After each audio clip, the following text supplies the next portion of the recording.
Good morning students. कैसे हैं आप सभी? उम्मीद है आप सभी घर पे स्वस्थ होंगे, सुरक्षित होंगे, मस्त होंगे। काफ़ी दिनों से एलएलबी प्रथम वर्ष की अपकृत विधि पर आपको वीडियो उपलब्ध नहीं करवाए गए। आज पुनः शुरू करते हैं। आज का टॉपिक है ट्रेसपास टू बॉडी, शरीर के प्रति अतिचार अपकार के बारे में हम चर्चा करेंगे, अध्ययन करेंगे। देखिए, जिस प्रकार से व्यक्ति के जीवन में संपत्ति की सुरक्षा आवश्यक है, उसी प्रकार शरीर की सुरक्षा भी आवश्यक है। प्रत्येक व्यक्ति का यह विधिक अधिकार भी है कि वह अपने शरीर का दूसरे व्यक्ति के हस्तक्षेप से रक्षा करें। वह सुरक्षित चाहता है, स्वतंत्रता पूर्वक रहना चाहता है। यदि कोई व्यक्ति बिना विधिक औचित्य के, बिना कानूनी औचित्य के किसी व्यक्ति के इस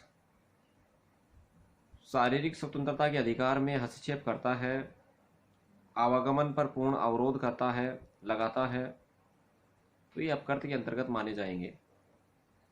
इसके अंतर्गत हमला, प्रहार, अंगभंग और मिथ्या कारावास प्रमुख अपकृत्य माने गए हैं, अतिचार माने गए हैं। क्योंकि कानून में सबसे बड़ी जो अपेक्षा है वह व्यक्ति के शरीर की सुरक्षा की है। इसी कारण आपराधिक विधि में और साथ साथ अपकृत्य विधि में शरीर के विरुद्ध होने वाले कार्यों को बहुत ही गंभीरता से लिया है। उनको अपराधों और अपकृत्यों की श्रेणी में रखा गया है। इसलिए आज हम शरीर के प्रति होने वाले अतिचार के संबंध में अध्ययन करेंगे। शरीर के संबंध में होने वाले अतिचार में हमला, प्रहार, अंगभंग और मिथ्या कारावास, फॉल्स इम्प्रिजनमेंट प्रमुख है। सर्वप्रथम हम असल्ट, हमला के बारे में डिस्कस करते हैं, जिसके बारे में भारतीय दंड संहिता 1860 की धारा 351 में प्रावधान किया गया है। हमले की बात करें तो विनफील्ड के शब्दों में हमला प्रतिवादी का एक ऐसा कार्य होता है जो वादी के मन में ऐसी युक्त आशंका उत्पन्न कर देता है कि वह उसके ऊपर प्रहार कर देगा। देखिए, हमले के लिए शारीरिक संपर्क आवश्यक नहीं है, केवल तत्काल प्रहार की आशंका ही पर्याप्त है। किसी व्यक्ति के ऊपर बल प्रयोग करने से पहले, प्रहार करने से पहले मुक्का घुमाना, कोई डंडा घुमाना या दिखाना हमले की कैटेगरी में आते हैं। साथ ही मानकर चलो कि यदि कोई व्यक्ति मुक्का तानता है किसी की ओर, तो भी तत्काल प्रहार की आशंका उत्पन्न होती है। लेकिन वादी और प्रतिवादी में इतना डिस्टेंस है कि तत्काल प्रहार की आशंका उत्पन्न नहीं होती, तो वह हमला नहीं माना जाएगा। दूसरे शब्दों में, हम सरल शब्दों में बात करें तो हमले का अर्थ है कि किसी व्यक्ति के शरीर पर गैर कानूनी ढंग से हाथ छोड़ना या शारीरिक चोट, साक्ष्य पहुंचाने के आशय से प्रयत्न करना। मैंने पहले बताया जिसमें शारीरिक संपर्क आवश्यक नहीं है, इसलिए वादी के मन में प्रतिवादी द्वारा तत्काल प्रहार की युक्त आशंका पैदा कर देना हमले की कैटेगरी में आता है। किसी व्यक्ति की ओर यदि कोई व्यक्ति भरी हुई बंदूक से निशाना लगाता है, लेकिन सामने वाला व्यक्ति यह जानता है कि उस बंदूक में गोली नहीं है, तो हमला नहीं माना जाएगा। क्योंकि सामने वाले व्यक्ति के मन में इस प्रकार की आशंका उत्पन्न नहीं है कि वह उसके ऊपर राउंड चला देगा, गोली चला देगा, उसकी मृत्यु कारित कर देगा। इसलिए आशंका होनी आवश्यक है। सामान्यतः हम सरल शब्दों में कहें तो हमला प्रहार की पूर्व की स्थिति है। प्रहार में शारीरिक संपर्क किया जाता है। अब ये इंटेंशनली होना चाहिए, साक्ष्य होना चाहिए। देखिए इसके संबंध में यदि हो रहा एग्जाम्पल की बात करें तो प्लेटफार्म पे खड़ा हुआ एक व्यक्ति चलती हुई ट्रेन में एक यात्री को यदि मुक्का दिखाता है, लकड़ी का डंडा घुमाता है, तो क्या ये हमले की कैटेगरी में आएगा? ये हमले की कैटेगरी में नहीं आएगा, क्योंकि यात्री को या वादी को इस प्रकार की आशंका नहीं है कि वह उसके ऊपर तत्काल प्रहार कर देगा। इस प्रकार से ये हमले के एग्जाम्पल है। अभी हम प्रहार की बात करें बैटरी की, तो इसके बारे में भारतीय दंड संहिता की धारा 350 में प्रावधान किया गया है। किसी व्यक्ति के शरीर को उसकी इच्छा के विरुद्ध वास्तविक रूप से आघात पहुंचाना, क्रोध की भावना से, बदले की भावना से छूना, अभद्र तरीके से छूना, ये प्रहार के अंतर्गत आते हैं। बिना किसी विधि के औचित्य के किसी व्यक्ति के शरीर के ऊपर बल प्रयोग करना, मारपीट करना। देखिए बल प्रयोग चाहे कितना ही कम हो चाहे कितना ही ज़्यादा हो, इसके लिए कोई मात्रा निर्धारित नहीं है, कोई सीमा निर्धारित नहीं है। सामान्य के शब्दों में बात करें तो बिना विधि के औचित्य के किसी व्यक्ति के शरीर पर जानबूझकर या साक्ष्य इंटेंशनली बल प्रयोग करना प्रहार माना जाता है। प्रहार में दूसरे व्यक्ति के शरीर को वास्तविक रूप से स्पर्श किया जाता है।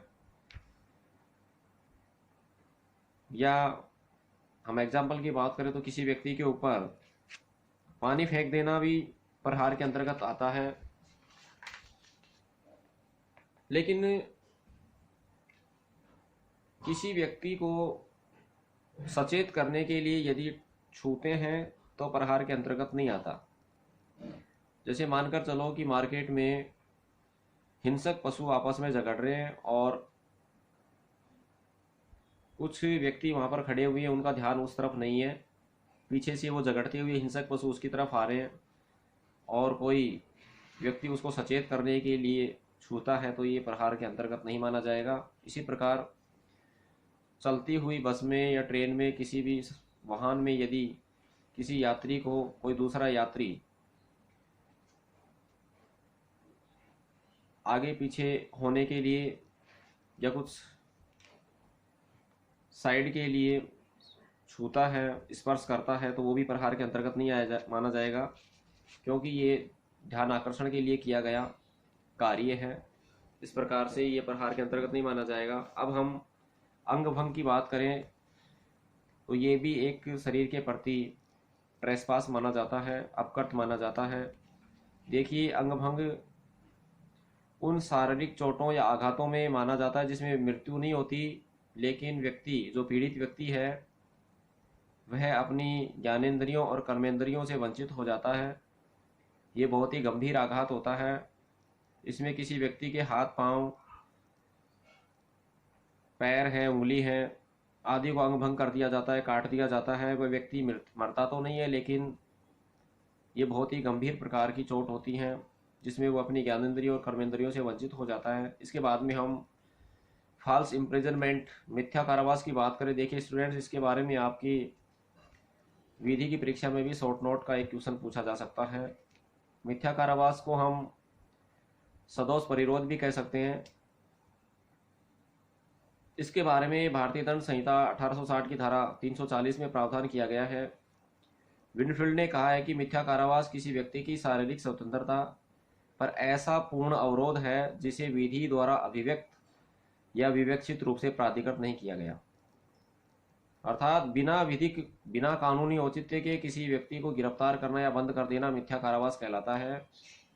इसके संबंध में बर्ड बनाम जोन्स का एक मामला है जिसमें न्यायमूर्ति पैटरसन ने कहा कि कारावास किसी व्यक्ति की स्वतंत्रता पर पूर्ण अवरोध होता है। अवरोध चाहे थोड़े समय के लिए हो या अधिक समय के लिए,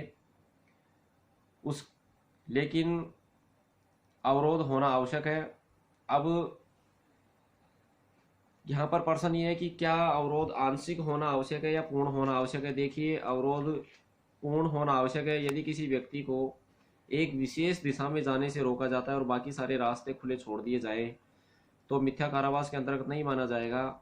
यदि किसी व्यक्ति को चारों दिशाओं में जाने से रोक दिया जाए, बंद कर दिया जाए किसी कमरे में, तो वह मिथ्या कारावास माना जाता है। मिथ्या कारावास में व्यक्ति की स्वतंत्रता पूर्ण रूप से छीनी जानी चाहिए और यह अवैध रूप से होनी चाहिए। अब प्रश्न यहाँ ये उठता है कि क्या वादी को इस अवरोध का, जो सदोष परिरोध है, उसका ज्ञान होना आवश्यक है। देखिए, इसके संबंध में मेरिंग का एक मामला है जिसमें न्यायमूर्ति एटकिन ने कहा कि किसी व्यक्ति की जानकारी के बिना भी उसका अवैध कैद हो सकता है, अर्थात जानकारी होना आवश्यक नहीं है। नींद में अर्थात सोते समय या नशे की हालत में या बेहोशी की हालत में, अचेतन की अवस्था में भी किसी व्यक्ति का मिथ्या कारावास हो सकता है, अर्थात वादी को अवरोध का ज्ञान होना आवश्यक नहीं है। लेकिन